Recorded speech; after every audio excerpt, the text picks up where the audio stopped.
Hello students, welcome to the chemistry with Sandeep. आज का lecture हम स्टार्ट करते हैं मोजली एक्सपेरिमेंट। मोजली एक्सपेरिमेंट से हमें पता क्या चला था? Atomic number. एटॉमिक नंबर की डेफिनेशन पता चली थी। तो देखिए, इससे पहले आप प्रीवियस लेक्चर में कर चुके हो एक्सरेज की डिस्कवरी। एक्सरेज कैसे प्रोड्यूस होती है? जब cathode rays means electrons, negatively charge rays, जब वो किसी हैवी मेटल सरफेस पे स्ट्राइक करती है तो एक पर्टिकुलर टाइप की रेज एमिट होती है जिनको हम कहते हैं एक्सरेज। तो क्या होगा? यहाँ पे कैथोड है, ये कैथोड से जो रेज निकल रही है, देखिए ये कैथोड है, ये नोड, ये आगे फर्दर किसी बैटरी के साथ जुड़ा हुआ है। इस कैथोड से जो रेज निकल रही है वो क्या है? कैथोड रेज है। और उसको स्ट्राइक करवाया मेटल पे, ये मेटल टारगेट है किसी मेटल पे। अब इसने क्या किया था? मोजले ने कितने मेटल यूज करे? मेन पॉइंट से लिख रहा हूं, 38 मेटल टारगेट लिए उसने, और सारे के सारे डिफरेंट थे। स्टार्टिंग किससे करी? Starting from aluminium and ending with gold. Starting aluminium से करी और एंडिंग गोल्ड से करी, और 38 डिफरेंट मेटल्स लिए उसने। हर बार क्या हुआ ध्यान दीजिए, जैसे ये थोड़ा टेढ़ा करके लगाना है। क्यों? क्योंकि इससे जो एक्सरे यहां से एंगल बना के वापस इधर आएगी। यहां पे हमने एक डाइफ्रैक्शन यूनिट रखा हुआ है, वो ऑर्डिनरी लाइट भी हो सकती है, हो सकता है ऑर्डिनरी लाइट का। ऑर्डिनरी लाइट कौन सी होती है? Simple light. उसका कोई हमारे पास सोर्स पड़ा हो, तो जैसे ही एक्सरे इसके साथ इसके ऊपर फॉल करेगी ऑर्डिनरी लाइट के ऊपर, तो क्या होगा? ये डिवाइड हो जाएगी। इसको हम कहते हैं डाइफ्रैक्शन। डाइफ्रैक्शन का मतलब क्या है? एक्सरेज का डिवाइड होना। तो इसका मतलब यहां से क्या आएगा? एक स्पेक्ट्रा। क्या आएगा? Spectra, different lines. तो उसको हम नाम दे देंगे लाइन स्पेक्ट्रा। ओके, हर एक लाइन की फ्रीक्वेंसी होगी, एक पर्टिकुलर फ्रीक्वेंसी। फ्रीक्वेंसी को हम डिनोट किससे करते हैं? न्यू से। क्या है ये? न्यू। ये वी नहीं है, ऐसे ही बनाना है आपने, ऐसे बनाना है, ऐसे। ओके, न्यू कहते हैं इसको। तो हर एक लाइन की, जैसे ये दो लाइनें मैंने बना रखी है, हर एक लाइन की एक पर्टिकुलर फ्रीक्वेंसी होगी। उसके बाद जब उन्होंने क्या किया, हर एक मेटल पे देखा, मतलब 38 मेटल्स लिए, हर एक मेटल में ऐसे लाइनें बनी, किसी में 2 बनी, किसी में 3 बनी। हर एक के अंदर जो डाइफ्रैक्शन पैटर्न बना, डाइफ्रैक्शन स्पेक्ट्रा बना एक्सरेज का, ओके, उसकी कुछ ना कुछ पर्टिकुलर फ्रीक्वेंसी थी। और हर बार जो फ्रीक्वेंसी थी वो इस मेटल के साथ वेरी करती गई। मतलब गोल्ड के लिए कुछ अलग मिली, और एल्यूमिनियम के लिए कुछ अलग मिली, सिल्वर के लिए कुछ अलग मिली। तो फाइनली उन्होंने क्या किया? एक रिलेशन बनाया, फाइनल रिलेशन, या आप लिख लेना। मेन पॉइंट है कि 38 मेटल टारगेट लिए, स्टार्टिंग गोल्ड एल्यूमिनियम से करी, एंड उसने गोल्ड के साथ किया। और ये सारा डायग्राम आपको पता होना चाहिए। ये कैथोड है, इससे कैथोड रेस का सोर्स है, इसके ऊपर स्ट्राइक करेंगे, एक्सरे प्रोड्यूस होगी। वो एक्सरे यहाँ पे टेढ़ा लगा रखा है, तो एंगल बना के इधर आएगी, इधर आएगी तो एक डाइफ्रैक्शन यूनिट के ऊपर स्ट्राइक होगी। और डाइफ्रैक्शन यूनिट क्या करवाता है? एक्सरेज को डाइफ्रैक्शन पैटर्न के अंदर डिवाइड, लाइन स्पेक्ट्रा के अंदर उसको डिवाइड कर देता है। हर एक लाइन की एक पर्टिकुलर फ्रीक्वेंसी होती है जो मेटल टू मेटल वेरी करेगी। तो सभी मेटल्स के साथ एक्सपेरिमेंट करने के बाद उसने क्या कंक्लूजन निकाला कि जो स्क्वायर रूट ऑफ फ्रीक्वेंसी है वो क्या होता है? A into Z minus B. यहां पे A और B क्या है? कांस्टेंट। Z क्या है? Atomic number. न्यू क्या है? फ्रीक्वेंसी। इसको आप सीरियल नंबर भी कह सकते हो, सीरियल नंबर और एटॉमिक नंबर। तो देखिए, तो मोजले ने ये देखा कि फ्रीक्वेंसी क्या है, सीरियल नंबर या एटॉमिक नंबर, जैसे ही हम इस मेटल का चेंज करते जा रहे हैं तो फ्रीक्वेंसी चेंज होती जा रही है, फ्रीक्वेंसी चेंज होती जा रही है। इट मींस जैसे जैसे हम मेटल चेंज कर रहे हैं, मतलब पॉजिटिव चार्ज का अमाउंट भी चेंज होता जा रहा है। एल्यूमिनियम के लिए कुछ अलग होगा, गोल्ड के लिए कुछ अलग होगा। तो वहां से इसका मतलब डेफिनेशन बन गई कि जो एटॉमिक नंबर है वो पॉजिटिव चार्ज के इक्वल है। अब पॉजिटिव चार्ज किस पे होता है? न्यूक्लियस पे। न्यूक्लियस के अंदर प्रोटॉन। तो इसका मतलब उन्होंने एक बात और है, ये फ्रीक्वेंसी और इसके अंदर जो ग्राफ बनाया एटॉमिक मास के अंदर, वो क्या मिला हमें? एक स्ट्रेट लाइन। कोई थोड़ा बहुत जैसे ये लाइन से थोड़ा इधर आया, ऑलमोस्ट ये एक स्ट्रेट लाइन मिला। और जब एटॉमिक नंबर के साथ भी बनाया, एटॉमिक नंबर के साथ जब बनाया तो भी वो एज इट इज मिला, हमें स्ट्रेट लाइन ही मिला। फ्रीक्वेंसी है इस तरफ 10, 15, इसके यूनिट्स क्या होते हैं? Second inverse. क्या यूनिट्स है? Second inverse. तो स्ट्रेट लाइन ही उसको हर बार मिला। मतलब फ्रीक्वेंसी डायरेक्टली किसके ऊपर डिपेंड है? सीरियल नंबर पे। और सीरियल नंबर चेंज मतलब number of positive charge change. Positive charge change means protons का नंबर चेंज हो रहा है। इट मींस एटॉमिक नंबर और नंबर ऑफ प्रोटॉन एक ही चीज है।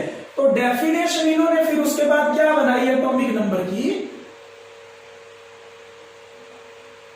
एटॉमिक नंबर जो किसके इक्वल हो सकता है? नंबर ऑफ प्रोटॉन्स के। ठीक है, नंबर ऑफ प्रोटॉन्स के इक्वल कह सकते हो आप, नंबर ऑफ प्रोटॉन्स के इक्वल कह सकते हो। या फिर रदरफोर्ड ने कहा कि ये जितने प्रोटॉन है उतने इलेक्ट्रॉन भी है भाई। ठीक है, एक एटम के अंदर, क्योंकि एटम क्या ओवरऑल न्यूट्रल है, तो नंबर ऑफ इलेक्ट्रॉन्स के इक्वल भी आ सकते हैं। जो एटॉमिक नंबर है वो क्या होगा? नंबर ऑफ इलेक्ट्रॉन के इक्वल भी। और सीरियल नंबर ऑफ एलिमेंट, ये पीरियोडिक टेबल से पता चलता है, पढ़ेंगे थर्ड यूनिट के अंदर। ठीक है, तो ये डेफिनेशन बनी, एटॉमिक नंबर में be defined as number of protons और नंबर ऑफ इलेक्ट्रॉन्स और serial number of the element. Next देखिए भाई, डिस्कवरी ऑफ न्यूट्रॉन्स चैडविक ने करी थी 1932 के अंदर। प्रोटॉन इलेक्ट्रॉन की डिस्कवरी के ऑलमोस्ट 20 इयर्स बाद इसकी डिस्कवरी हुई थी। चैडविक ने क्या किया, इसने बेरिलियम के ऊपर बॉम्बारमेंट करी अल्फा पार्टिकल्स की। इसकी करी अल्फा पार्टिकल्स की बॉम्बारमेंट बेरिलियम के ऊपर, और कुछ रेडिएशन एमिट हुई, रेडिएशन प्रोड्यूस हुई, और इसने देखा कि वो रेडिएशन इलेक्ट्रिक और मैग्नेटिक फील्ड की प्रेजेंस में ना कोई डिफ्लेक्शन नहीं शो कर रही। मतलब उनके ऊपर चार्ज नहीं है, बट उनका कुछ ना कुछ मास जरूर है। उसके अंदर जो पार्टिकल्स है, उसके अंदर जो पार्टिकल्स है उनको उसने नाम दिया न्यूट्रॉन्स। तो इसने जो बॉम्बारमेंट करी थी बेरिलियम के ऊपर, बेरिलियम का एटॉमिक नंबर 4, इसका mass number 9, alpha particles plus 2 unit 4, ये भी लिख सकते हो। और कई बुक्स के अंदर ये लिखा हुआ है हीलियम 2, 4, बिल्कुल सही है, गलत नहीं है। Alpha particle helium nucleus, not helium atom, helium nucleus होता है। तो ये कन्वर्ट हो गया कार्बन के अंदर, कार्बन 6, 12 जो बेसिकली होता है ये। ठीक है, इसके भी आगे आइसोटोप है, पढ़ेंगे आपका। प्लस प्रोड्यूस 1 न्यूट्रॉन जिसका चार्ज है 0 बट मास नंबर है उसका 1 यूनिट। ओके, तो ये जो स्पीशीज आई इसको उसने नाम दे दिया न्यूट्रॉन्स। तो डेफिनेशन क्या बनेगी? न्यूट्रॉन्स, ये है beryllium. Neutrons are the fundamental particle. जैसे प्रोटॉन और इलेक्ट्रॉन है वैसे ही न्यूट्रॉन है। Neutrons are the fundamental particles having no charge and mass, yes लिख लेते हैं, 1.675 into 10 raised to power minus 24 ग्राम, जो अप्रोक्सीमेट किसकी इक्वल है? 1 AMU के मास।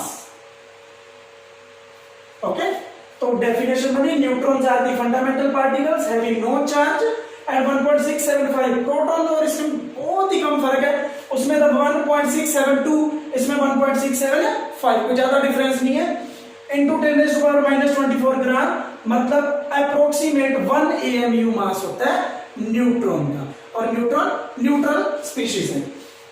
तो इसका मतलब यहां से अब तक डिस्कवरी प्रोटॉन की हो चुकी, इलेक्ट्रॉन की हो चुकी, न्यूट्रॉन की हो चुकी, ठीक है। न्यूट्रॉन की डिस्कवरी चैडविक ने करी, उसने बेरिलियम के ऊपर अल्फा पार्टिकल का बॉम्बारमेंट करवाई, स्ट्राइक करवाए, तो एक कुछ रेडिएशंस निकली जो इलेक्ट्रिक और मैग्नेटिक फील्ड की प्रेजेंस में कोई डिफ्लेक्शन नहीं हुआ। उसने बताया कि उनके अंदर इसका मतलब इस टाइप के हैं, मतलब उसका मास तो है, उन्होंने सेम वही क्या किया, लाइट पैटर्न व्हील को क्या कर दिया, रोटेट करवा दिया, ठीक है, लेकिन वो डिफ्लेक्शन नहीं है, मतलब चार्ज नहीं है, मास है, और मास कितना है 1 यूनिट, को ज्यादा डिफरेंस भी नहीं है। तो यहां से कंक्लूजन क्या निकलता है कि एटम के अंदर क्या होता है, 3 टाइप के फंडामेंटल पार्टिकल्स आए, ठीक। ओवरऑल कंक्लूजन की अगर हम बात करें, फर्स्ट हम यहां से क्या कह सकते हैं, atom has 3 fundamental particles.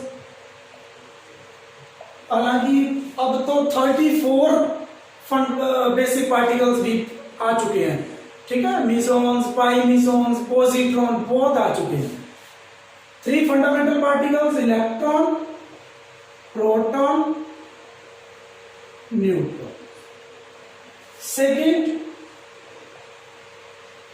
Number of electron किसके इक्वल होते हैं, नंबर ऑफ प्रोटॉन के, एटम के अंदर, आयन के अंदर नहीं भाई, एटम के अंदर, ओके।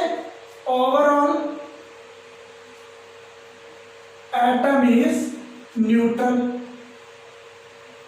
न्यूट्रल है।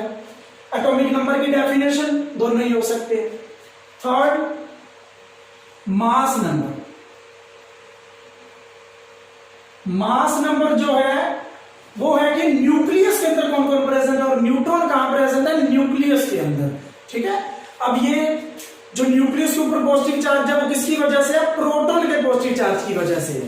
तो क्या कहेंगे हम, number of protons plus number of neutrons, दोनों का सम। एक टर्म होती है, ध्यान रखना, एक टर्म होती मास नंबर और एक होता है एटॉमिक मास।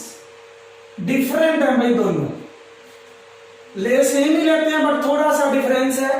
मास नंबर है sum of number of protons and number of neutron, but atomic mass क्या है, इसके अंदर मास काउंट होता है प्रोटॉन का, न्यूट्रॉन का और इलेक्ट्रॉन का भी। हालांकि इलेक्ट्रॉन का मास बहुत ही नेग्लिजिबल है, बट फिर भी अगर एटॉमिक मास है मतलब पूरे एटम का मास और इलेक्ट्रॉन होते तो एटम नहीं है। वो अलग बात है कि न्यूक्लियस के चारों ओर क्या करते हैं, रिवॉल्व करते रहते हैं, ठीक है। एटॉमिक मास में इलेक्ट्रॉन का मास भी काउंट होता है, मास नंबर में सिर्फ नंबर काउंट होता है प्रोटॉन और न्यूट्रॉन का। तो एक छोटा सा डिफरेंस है, इसमें इलेक्ट्रॉन काउंट नहीं होता और इसमें होता है। अब देखते हैं कहीं पे अगर आयंस दे रखे हों, हमें अगर आयंस दे रखे हों तो उसका क्या मतलब है।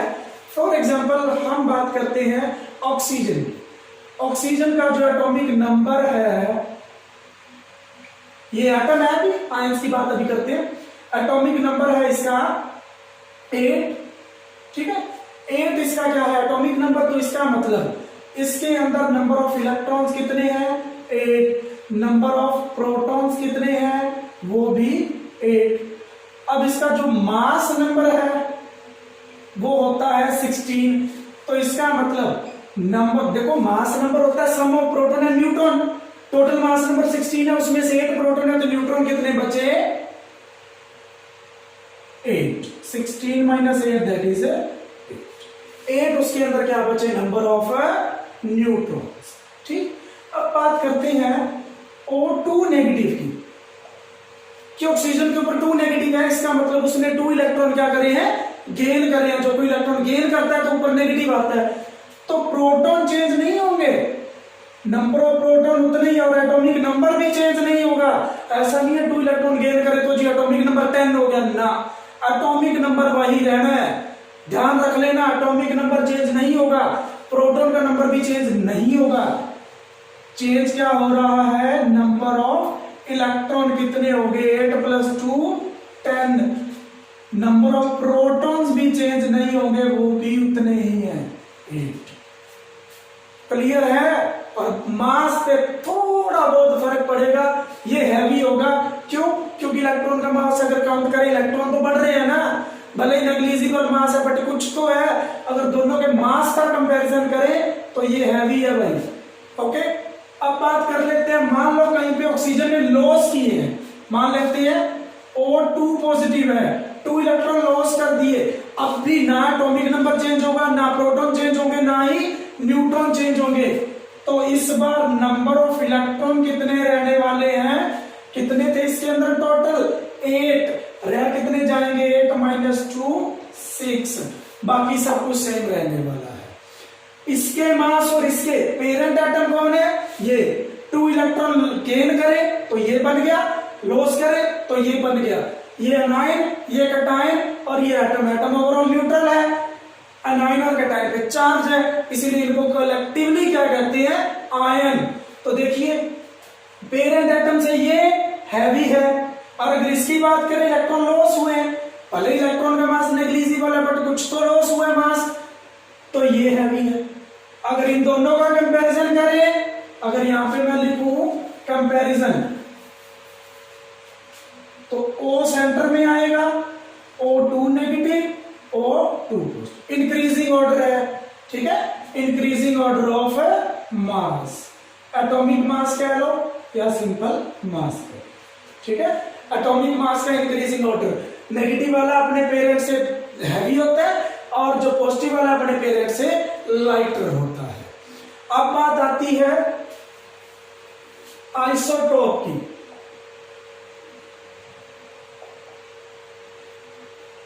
आइसोटोप्स क्या है?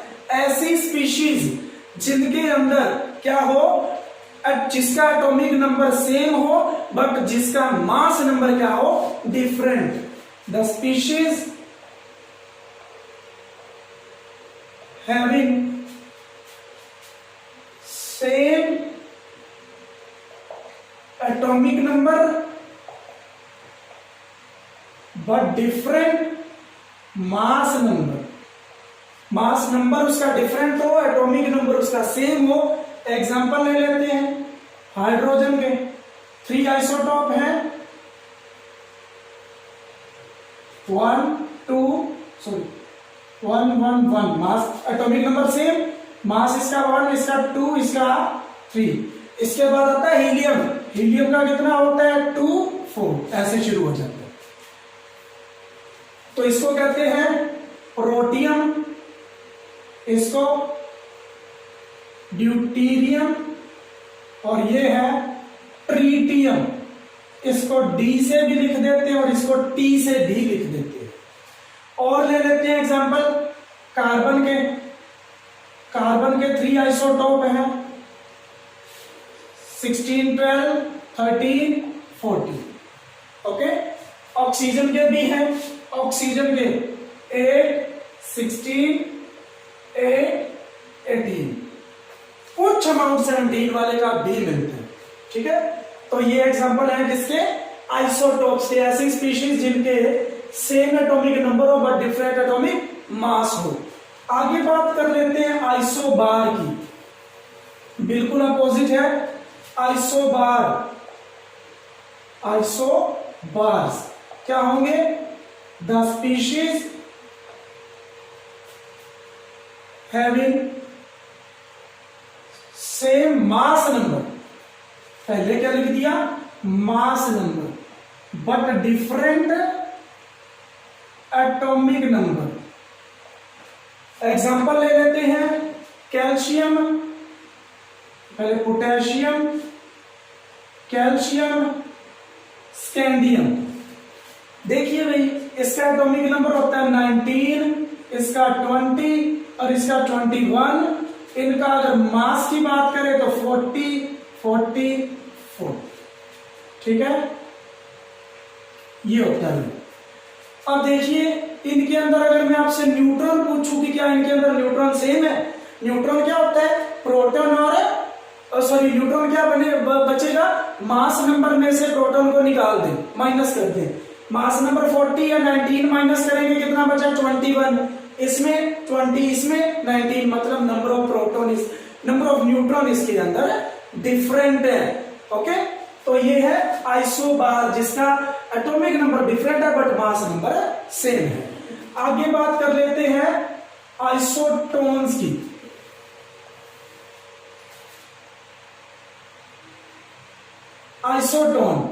आइसोटोन ऐसी स्पीशीज है जिनके अंदर मास नंबर भी डिफरेंट हो सकता है, एटॉमिक नंबर भी डिफरेंट हो सकता है, बट उनके अंदर नंबर ऑफ न्यूट्रॉन सेम होंगे, हैविंग सेम नंबर ऑफ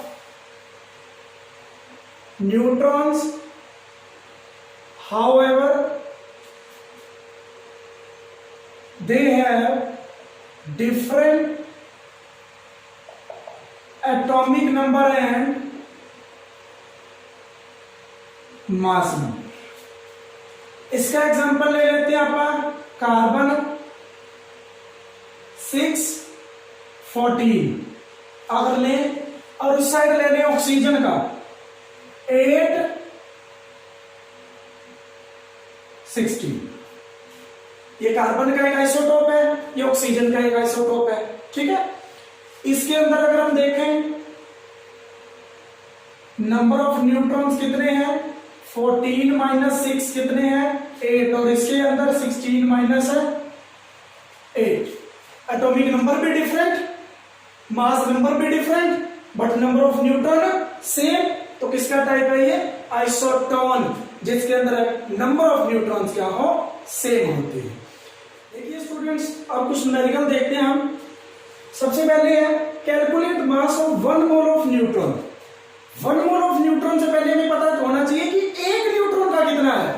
तो मास ऑफ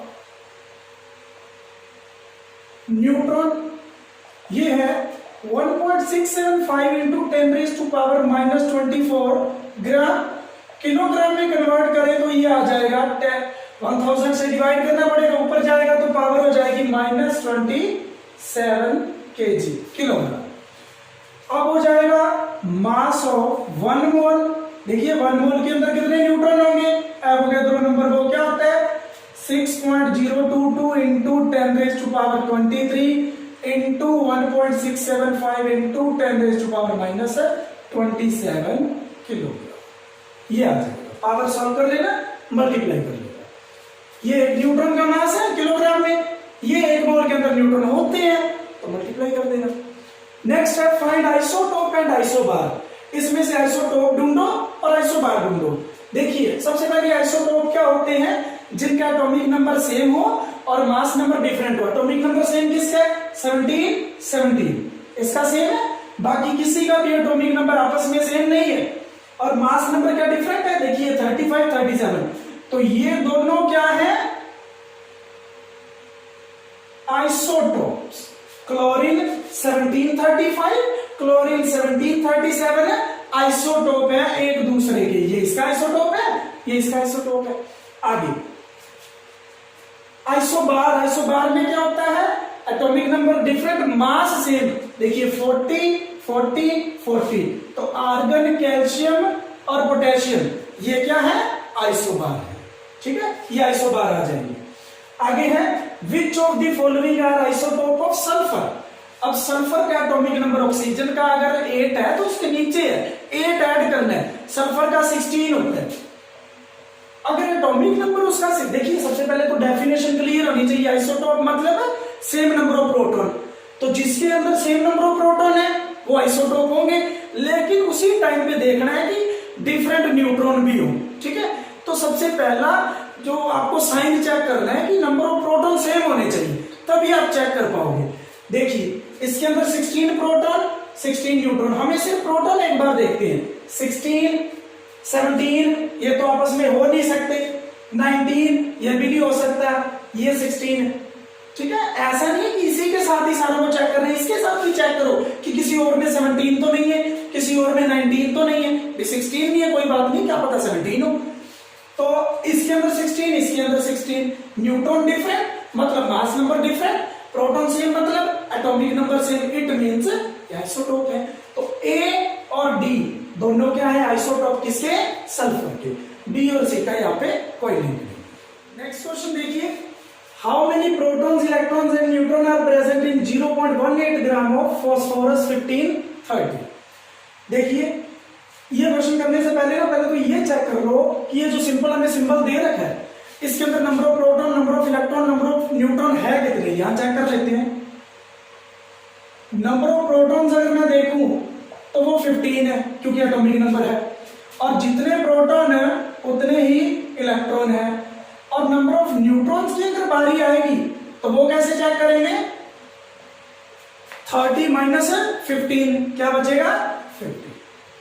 तो एक बात तो क्लियर है कि तीनों इक्वल होने वाले हैं स्पेशल फास्फोरस के केस में, बाकियों में नहीं भी होते भाई, लेकिन इस केस में सारे इक्वल होने वाले। तो एक कैलकुलेट कर लो बाकी सब कुछ आ जाए, क्योंकि हमें तो तीनों करने हैं ना, तो एक कैलकुलेट कर लो बाकी सेम ही होने वाला है। तो देखिए अब 0.18 ग्राम दे रखा है फास्फोरस का। अब आपको मैंने मोल कंसेप्ट पढ़ाया था, 1 मोल का मास क्या होता है, जो उसका एटॉमिक मास है। एटॉमिक मास के अंदर कितने एटम्स का मास है, वो एवोगैड्रो नंबर। इसका एटॉमिक मास कितना है, 30। तो 30 gram of phosphorus contains 6.022 into 10 raised to power 23 protons, ये होंगे। तो इसका मतलब हमें 1 ग्राम के अंदर, हमें प्रोटॉन्स लेने हैं ना, 30 ग्राम में तो एटम्स होंगे उसके, ओके, और एक एटम के अंदर उसके अंदर कितने हैं, 15 प्रोटॉन है, ये तो एटम्स हैं। और अगर प्रोटॉन्स की बात करें, एक एटम के अंदर कितने प्रोटॉन है, 15। फास्फोरस के एक एटम में 15, और इतने में कितने हो जाएंगे, 15 into 6.022 into 10 raised to power 23 protons, ध्यान रखना। अब कर लेते हैं 1 ग्राम में, तो 1 ग्राम ऑफ फास्फोरस कंटेन्स, उसमें कितने होंगे, 15/30 into 6.022 into 10 raised to power 23 protons. अब बात कर लेते हैं 0.18 ग्राम में, इसमें कितने होंगे, तो 0.18 से मल्टीप्लाई कर देंगे,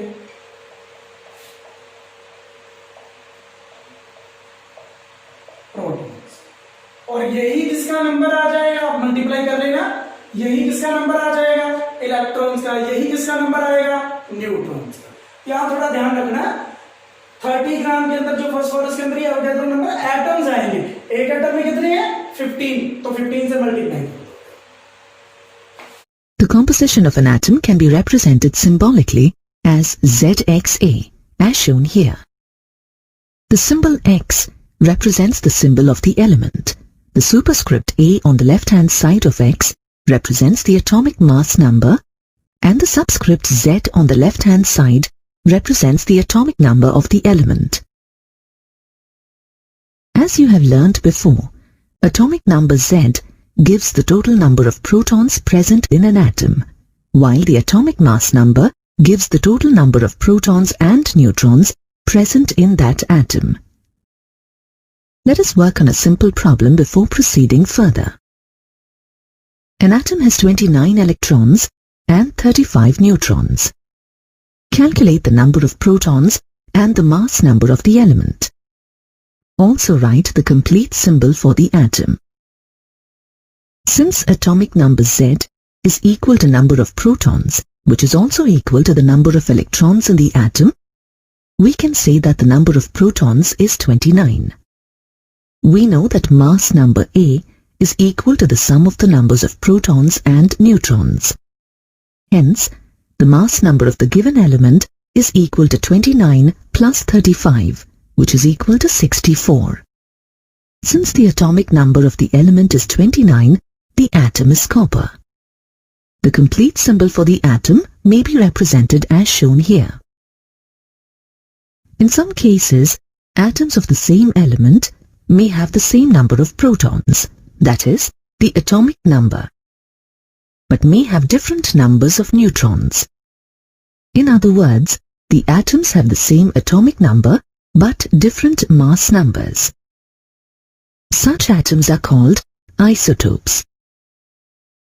Isotopes of the same element occupy the same place in the periodic table because they have the same atomic number. Let us look at a few examples of isotopes. 99.985% of hydrogen atoms contain only a single proton in their nucleus. This isotope of hydrogen is called protium, 1H1. Remaining 0.015% contain two other isotopes, deuterium, which contains one proton and one neutron, and tritium, which contains one proton and two neutrons. You can see that all these three isotopes have the atomic number 1 and mass number 1, 2, and 3 respectively.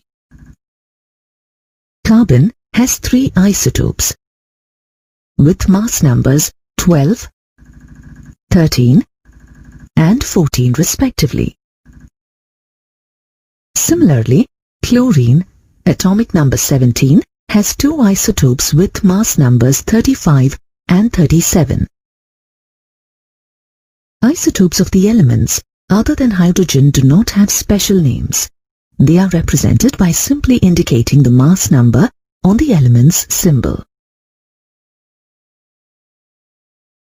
The chemical properties of an element depend on the number of electrons present and their configuration within an atom, and not on the number of neutrons. Hence, as the isotopes have the same number of electrons, they exhibit similar chemical properties. However, as the mass of isotopes differ due to the different numbers of neutrons present in an atom, their physical properties differ from each other. Some atoms of different elements are found to have the same mass number but different atomic numbers. For example, 18Ar40, 19K40, and 20Ca40 have same mass numbers but different atomic numbers. Such atoms of different elements having different atomic numbers but the same mass numbers are called isobars.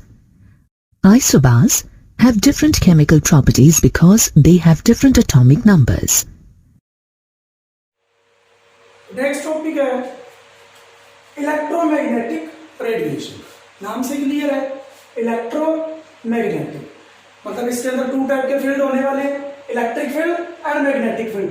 अगर इसको Y axis पे लिया है तो इसको x पे ले सकते हो, इसको वाई पे तो इसको जेड पे भी ले सकते हो. मतलब इलेक्ट्रिक और मैग्नेटिक फील्ड म्यूचुअल परपेंडिकुलर है. म्यूचुअल परपेंडिकुलर का मतलब ये इसके साथ 90 डिग्री के एंगल पे है, ये इसके साथ 90 डिग्री के एंगल पे है, और ये म्यूचुअली तो परपेंडिकुलर है ही है. Direction of propagation of wave जो इस टाइप से है उसके भी ये परपेंडिकुलर है. क्यों? क्योंकि एक तो होगा ऐसे, अगर ये ऐसे लेटा पड़ा है ना ये वाला प्रोपेगेशन की डायरेक्शन, तो ये उसके ऐसे होगा, ऐसे होगा, और जो दूसरी आ रही है मैग्नेटिक वो ऐसे होगी. तो अभी क्या हो जाना है इन्होंने परपेंडिकुलर. तो इलेक्ट्रोमैग्नेटिक रेडिएशन एक टाइप की रेडिएशन है जिसके अंदर इलेक्ट्रिक और मैग्नेटिक फील्ड खुद के भी परपेंडिकुलर होते हैं और direction of propagation of wave के भी परपेंडिकुलर होते हैं. तो डेफिनेशन क्या बनी? These are the radiations containing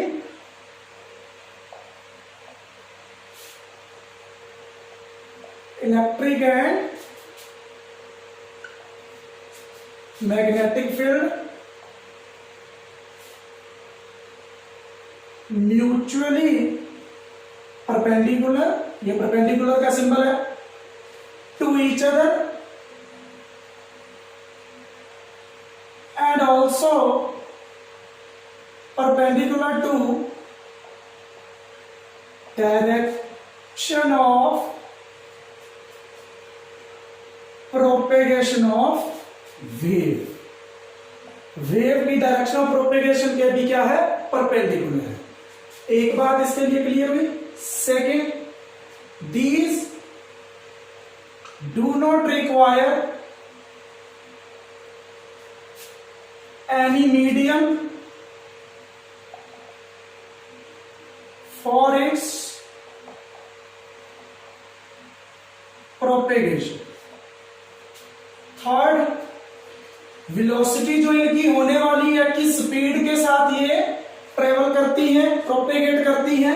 travel और ट्रेवल तो स्ट्रेट लाइन में हो सकता है और प्रोपेगेट का मतलब है इस टाइप से है, क्रस्ट और ट्रबल। जैसे आप एक तालाब के अंदर पत्थर फेंकते हो तो वो जो वेव्स बनती हैं उनको कहते हैं आप मैकेनिकल वेव, क्योंकि अगर तालाब ना होगा तो वो बनेगी नहीं, उनको मीडियम चाहिए। लेकिन इसको कोई मीडियम नहीं चाहिए, ये फ्री स्पेस के अंदर वैक्यूम के अंदर अपने आप आती है। तो वेलोसिटी इसकी होती है स्पीड ऑफ लाइट 3 × 10⁸ मीटर पर सेकेंड। माइनस पावर मत लगा देना, प्लस में भाई वेलोसिटी माइनस में कब से होने लगी, प्लस लगानी है। बहुत बच्चे गलती करते हैं। 3 × 10⁸ मीटर पर सेकेंड। ठीक है, अब देखते हैं इसके अंदर कुछ कॉमन टर्म्स देख लेते हैं आप। ये इसकी 3 कैरेक्टरिस्टिक हुई कि इसके अंदर इलेक्ट्रिक और मैग्नेटिक फील्ड है जो म्यूचुअली परपेंडिकुलर और direction of propagation of wave के भी परपेंडिकुलर है। इनको कोई मीडियम नहीं चाहिए प्रोपेगेशन के लिए। इनकी velocity same speed of light की तरह ही होती है। ओके, हाँ जी। नेक्स्ट कुछ इंपॉर्टेंट टर्म्स कर लेते हैं हम। तो यहां एक मैं सिंपल डायग्राम बना रहा हूं।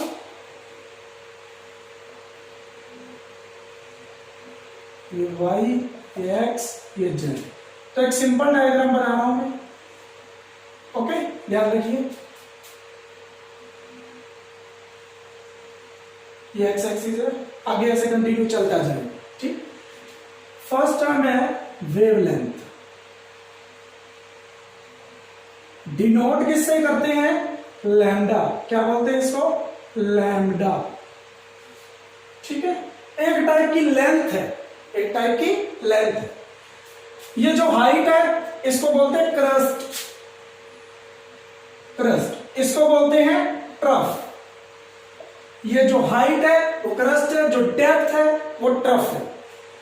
दो कंसेक्यूटिव, कंसेक्यूटिव का मतलब क्या होता है, कोई कंसेक्यूटिव कहता है, कोई कंसेक्यूटिव बोल देता है। इनके बीच की जो डिस्टेंस है उसको हम क्या कहेंगे, वेवलेंथ। सिमिलरली दो ट्रफ के बीच की जो डिस्टेंस है उसको भी हम क्या बोलेंगे, लैम्डा। तो ये क्या होगा, it is the distance between two consecutive crust और ट्रफ। और लगाया भाई, या तो ये दोनों या ये दोनों। यूनिट्स क्या होंगे, यूनिट्स जो लेंथ के होते हैं, centimetre, metre, angstrom, micrometre, nanometre, picometre, कुछ भी हो सकते हैं। बना लेते हैं भाई। 1 पिकोमीटर में 10⁻⁻12 मीटर, 1 एंगस्ट्रॉम में 10⁻⁻10 मीटर, 1 नैनोमीटर में 10⁻⁻9 मीटर, 1 माइक्रोमीटर में 10⁻⁻6 मीटर और 1 मिलीमीटर में 10⁻⁻3 मीटर, 1 सेंटीमीटर में 10⁻⁻2 मीटर। भाई सेंटीमीटर 100 होते हैं, बट अगर सेंटीमीटर में मीटर हो तो ये उधर चला जाएगा। मीटर में मिलीमीटर 1000, लेकिन मिलीमीटर में मीटर उधर चला जाएगा, माइनस की पावर है। तो ये था वेवलेंथ। सेकेंड हम करते हैं फ्रीक्वेंसी। सेकेंड टर्म है फ्रीक्वेंसी। फ्रीक्वेंसी को डिनोट करते हैं न्यू। ये पहले भी मैंने बताया, वी नहीं लिखना है, ऐसे टेढ़ा सा बनाना है। न्यू ये क्या होता है, एक सेकंड के अंदर एक पॉइंट से कितनी वेव पास कर गई उसको कहते हैं frequency. It is the number of waves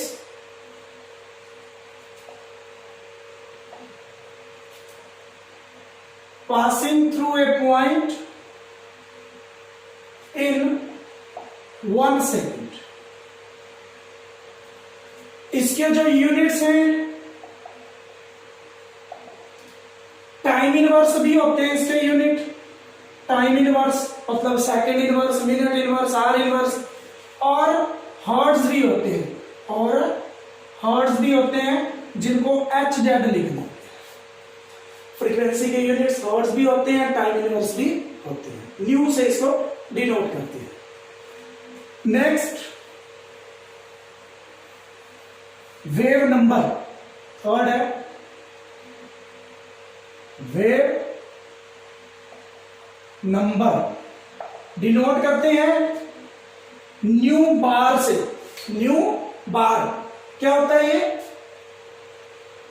reciprocal of wavelength,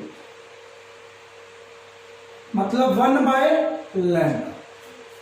1/λ। एक होता है इनवर्सली प्रोपोर्शनल, एक होता है रेसिप्रोकल। रेसिप्रोकल में ना कोई कांस्टेंट नहीं आता। इनवर्सली प्रोपोर्शनल में जब आप प्रोपोर्शनलिटी का सिंबल हटाते हैं तो कोई कांस्टेंट आता है। और डेफिनेशन इसकी क्या है? It is the number of waves passing in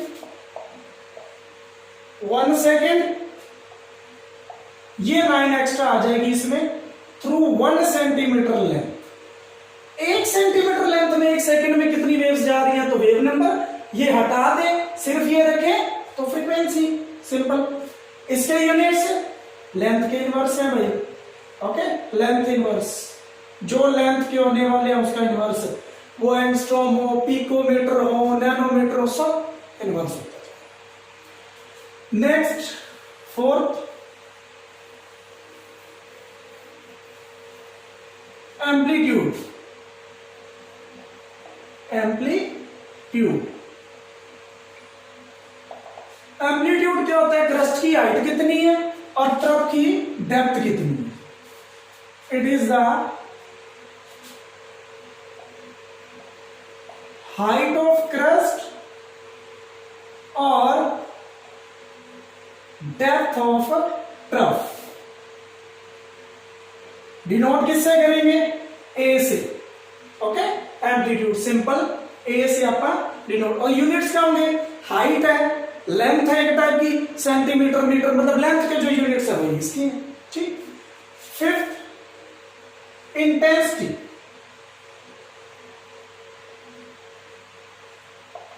intensity की डेफिनेशन देखें तो वो होती है energy per unit area per unit time. लेकिन एक और होता है एम्पलीट्यूड का स्फीयर, इंटेंसिटी आई, एम्पलीट्यूड का स्फीयर क्या होगा? इंटेंसिटी। तो आप कह सकते हो it is the sphere of amplitude. या फिर फिजिक्स के अंदर तो ये होती है energy per unit area per unit time. ठीक है, इंटेंसिटी हो चुकी है।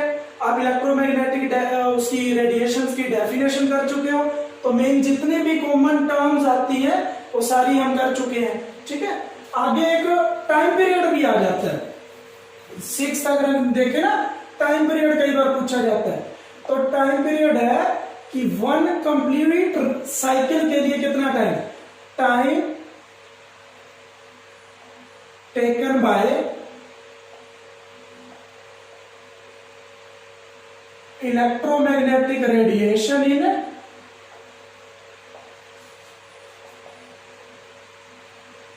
One complete cycle. ठीक, तो यूनिट्स क्या होंगे? फ्रीक्वेंसी के अपोजिट। फ्रीक्वेंसी के टाइम इनवर्स थे तो टाइम के फ्रीक्वेंसी के अपोजिट हो जाएंगे। तो ये कुछ कॉमन टर्म्स थी। और डेफिनेशन देखते हैं हम इलेक्ट्रोमैग्नेटिक स्पेक्ट्रम क्या होता है। जब ये सारी चीज पढ़ चुके हैं ना, टाइप कितनी होते हैं इलेक्ट्रोमैग्नेटिक रेडिएशन के या इलेक्ट्रोमैग्नेटिक स्पेक्ट्रम के? देखिए, जनरली 8 टाइप की रेडिएशन होती है, 8 टाइप की रेडिएशन। उनको इंक्रीजिंग या डिक्रीजिंग ऑर्डर ऑफ वेवलेंथ या फ्रीक्वेंसी के अकॉर्डिंग जोड़ना, वही क्या होगा? Electromagnetic spectrum. तो ये क्या होता है? इट इज द इंक्रीजिंग और decreasing order of frequency or wavelength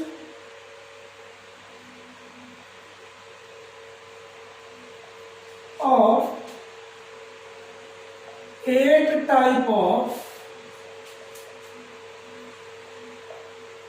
electromagnetic radiations, उनको सीरियल वाइज जोड़ना, उसको हम कहेंगे इलेक्ट्रोमैग्नेटिक स्पेक्ट्रम। ओके, तो जनरली जो होती है वेवलेंथ के अकॉर्डिंग अगर लिखें, cosmic rays, gamma rays, X raise,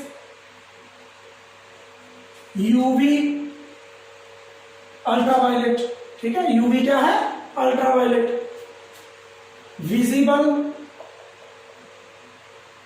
infrared,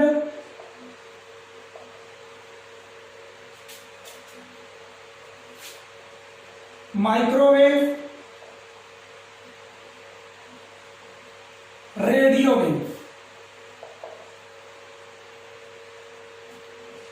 ठीक, cosmic, gamma rays, X ray, UV, visible, infrared, microwave, radio wave. अब वेवलेंथ देखें, इसकी लैम्डा क्या है? मिनिमम। इसकी लैम्डा क्या है? मैक्सिमम। अब मैं आपको एक बार एक रिलेशन बताता हूं, हालांकि वो टॉपिक नेक्स्ट है, बट यहां बताने के लिए वो पहले बताना पड़ेगा। एनर्जी जो होती है ना, वो होती है एच न्यू। एच क्या है? Planck's constant. Planck's quantum theory के अकॉर्डिंग मैं करवाऊंगा। एच प्लैंक्स कांस्टेंट है, ई एनर्जी है, न्यू फ्रीक्वेंसी है। तो एनर्जी और फ्रीक्वेंसी एक दूसरे के डायरेक्टली, बेसिकली जो रिलेशन होता है फ्रीक्वेंसी और वेवलेंथ में, वो ये होता है कि फ्रीक्वेंसी और वेवलेंथ की मल्टीप्लाई करें तो वो स्पीड ऑफ लाइट आती है। सी क्या है? Speed of light, 3 × 10⁻⁸। तो यहां से न्यू क्या बनेगा? c by lambda. तो यहां पुट कर देते हैं, क्या बना? hc by lambda. देखिए एनर्जी इसके तो डायरेक्टली है, लेकिन वेवलेंथ के क्या है? इनवर्सली है। वेवलेंथ के क्या है? इनवर्सली है। मतलब अगर वेवलेंथ ज्यादा तो फ्रीक्वेंसी कम और एनर्जी भी कम। तो अगर वेवलेंथ मिनिमम है तो फ्रीक्वेंसी क्या है इसकी? मैक्सिमम है। एनर्जी क्या है? मैक्सिमम है। ठीक है, यहां क्या है? Frequency minimum, energy minimum. तो अगर आपसे पूछे इलेक्ट्रोमैग्नेटिक रेडिएशन में सबसे ज्यादा वेवलेंथ किसकी होती है, तो वो रेडियो वेव है। सबसे कम किसकी होती है? Cosmic rays. सबसे ज्यादा फ्रीक्वेंसी किसकी होती है? कॉस्मिक की। सबसे कम रेडियो वेव। सिमिलरली एनर्जी में। तो यहां से ना कंपटीशन में क्वेश्चन आते हैं। अब आपको इसको याद कैसे रखना है, कैसे आप इसको याद रखो, तो देखिए इसके लिए मैं ट्रिक बता देता हूं आपको। College girls are X-rays, are से याद रख लेना, आर अल्टीमेट विजिबल, मतलब विजिटर, आईआर से इन, माइक्रोवेव से माई, रेडियो वेव से restaurant. College girls are ultimate visitor in my restaurant. बस ये थोड़ा सा डिफरेंट है, एक्सरेज, आर से एक्सरेज, बस ये याद रख लेना। ओके, बाकी सारा तो सेम मिल ही गया उसके साथ। तो इलेक्ट्रोमैग्नेटिक रेडिएशन, उसकी वेरियस टर्म्स पढ़ने के बाद अब हम ये एक बार ये पूरी एक टेबल पढ़ लेते हैं। इलेक्ट्रोमैग्नेटिक रेडिएशन के टाइप कितने हैं? 8। इनकी वेवलेंथ कितनी और वेवलेंथ एंगस्ट्रॉम में। ये भले ही यहाँ पे पावर लग रही है किसी के अंदर, ठीक है, यहां तक तो नहीं थी यहाँ पावर है, लेकिन अगर एंगस्ट्रॉम को मीटर में कन्वर्ट करोगे 10⁻⁻10, वो सभी में लगनी ही लगनी है अलग से। ओके, और ये सोर्स कि ये कैसे प्रोड्यूस होती है, तो देखिए कॉस्मिक रेज, उनकी वेवलेंथ है 0.01 से 0 तक। इन्हें उल्टा चलेगा, जैसे ये 3800 से 150, 150 to 0.1, मतलब ज्यादा से कम की तरफ आपको लगेगा। लेकिन ये भी तो देखो ना, एंगस्ट्रॉम के अंदर 10⁻⁻10 मीटर है, तो वो हमेशा कम से ज्यादा ही है, ये ज्यादा दिख रही है बट ये कम है। ओके, हाँ जी। तो आगे देखो next, originated in outer space. Outer space में ओरिजिनेटेड होती है, जैसे उसके अंदर होते हैं ना ट्रोपोस्फियर, मीजोस्फियर, उन आउटर स्पेस के अंदर ये जनरेट होती है और इनकी पेनिट्रेटिंग पावर सबसे ज्यादा होती है। पेनिट्रेटिंग पावर बहुत ही ज्यादा होती है, जिस वजह से ये अर्थ के सरफेस में, अर्थ के स्पेस के अंदर वो क्या करती है, आराम से एंटर कर सकती है, लेकिन जनरेट आउटर स्पेस में होती है। गामा रेस, ये तो हमें पता है, रेडियोएक्टिव में पढ़ चुके हैं, अल्फा बीटा गामा 0.1 से 0.01। एक्स रेस अभी पढ़ा हमने, heavy metal base electron, electron means cathode rays का स्ट्राइक हो तो ये प्रोड्यूस होती है wavelength 150 to 0.1। UV, UV generally sun ultraviolet rays, और ओजोन लेयर क्या करती है, अल्ट्रावायलेट रेस जो सन से आती है उनको रोकती है। अगर वो डायरेक्ट आने लगी तो हमें स्किन कैंसर होगी, हमारी आई साइट बिल्कुल ही डिक्रीज हो जाएगी, आंखों की रोशनी बिल्कुल ही चली जाएगी और सभी को स्किन कैंसर हो जाएगी। 3800 to 150, और कहां होती है ये, सन या फिर आर्क लैंप जिनके अंदर मरकरी है उससे भी प्रोड्यूस होती है। आर्क लैंप मतलब हम उसके अंदर क्या करेंगे, करंट अप्लाई करेंगे, जब वो आर्क है हीट होगी, मतलब जब वो हीट प्रोड्यूस होगी, वहां से जो रेडिएशन होगी वो क्या होगी, यूवी।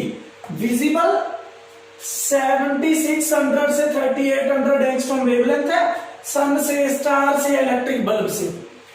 IR इंफ्रारेड, ये इसकी वेवलेंथ है 6 × 10⁻⁶ to 7600। हॉट बॉडीज जो भी होती है वो IR प्रोड्यूस करती है।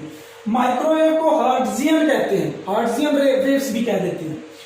3 × 10⁹ से लेकर 6 × 10⁶ तक है। Spark discharge, okay, discharge tube है, उसके अंदर स्पार्किंग करके इसको प्रोड्यूस किया जाता है।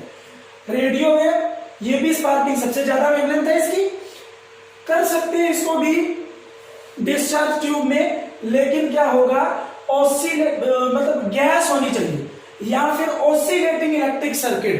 ओके, ऑसिलेटिंग क्या होते हैं, अप एंड डाउन, जिसके अंदर उसकी वजह से रेडियो वेव प्रोड्यूस होती है। और माइक्रोवेव कहां यूज होती है, टेलीफोन सर्किट के अंदर।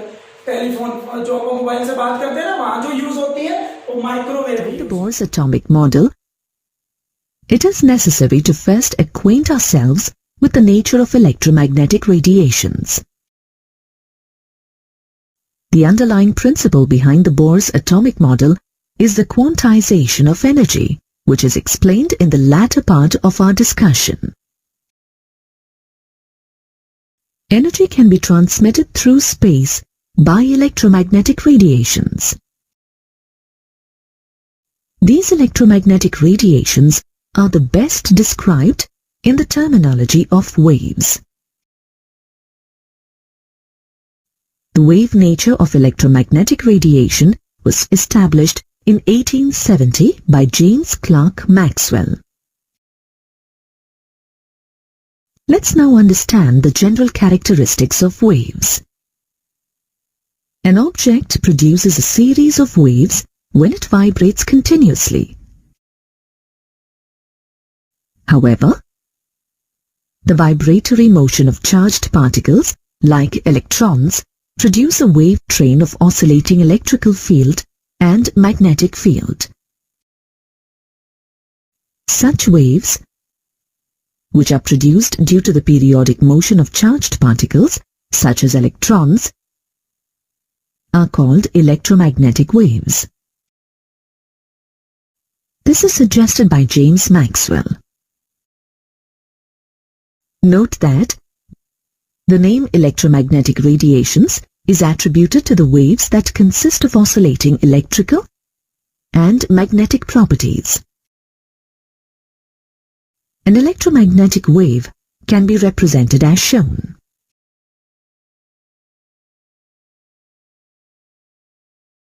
To characterize a wave, we need to specify its properties such as wavelength, frequency, and wave number.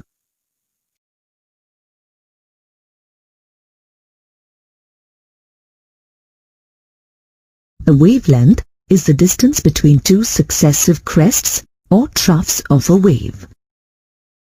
wavelength is denoted by the Greek letter lambda. It is expressed in either centimeters or meters or in angstrom units.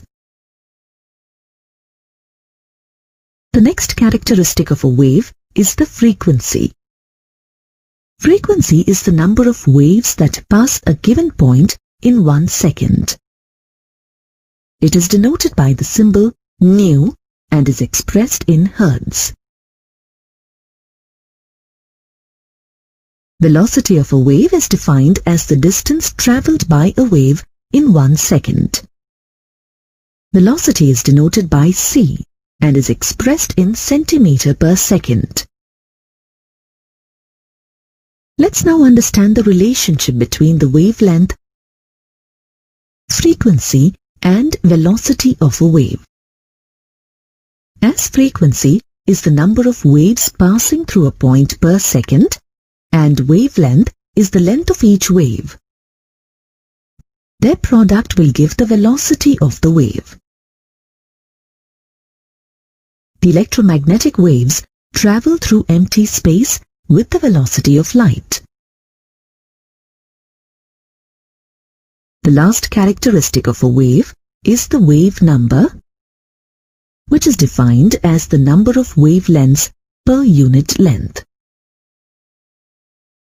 It is denoted by the symbol nu bar and given by the equation nu bar equals 1 by lambda per centimeter. Now, let's look at certain key properties of electromagnetic waves. Electromagnetic radiation, as shown, is a form of energy that consists of alternating electrical and magnetic fields produced by oscillating charged particles, are perpendicular to each other and perpendicular to the direction of propagation of radiation. Unlike sound or water waves that require a medium for propagation, electromagnetic waves can move in vacuum at the velocity of light. That is, 3 × 10⁸ meters per second. All electromagnetic radiations travel with the same velocity but differ from one another in wavelength and therefore in frequency. Let us have a look at the arrangements of different electromagnetic radiations in increasing order of their wavelengths or in decreasing order of their frequencies. When these electromagnetic waves of different wavelengths are arranged in the order of increasing wavelength or decreasing frequencies, it is called electromagnetic spectrum. Of these, the radiations that are visible to the naked eye constitute the visible spectrum. The frequency range of the visible rays is 3.9 × 10⁻14 to 7.9 × 10⁻14 Hz. The region above the violet color is called the ultraviolet region and has a frequency equal to 7.9 × 10⁻14 to 3.4 × 10⁻16 Hz. The region below the red color is called the infrared region, and the frequency of the waves of this region is 3 × 10⁻11 to 3.9 × 10⁻14. Ultraviolet and infrared rays are not visible to the naked eye. Other important regions in the electromagnetic spectrum include radio waves with frequency less than 10⁹ and microwaves with frequency of 10⁹ to 10⁻11 Hz. Radio waves have the longest wavelength in the electromagnetic spectrum. Radio frequency region around 10⁶ Hz is used for broadcasting. Microwave region around 10⁻10 is used for radar.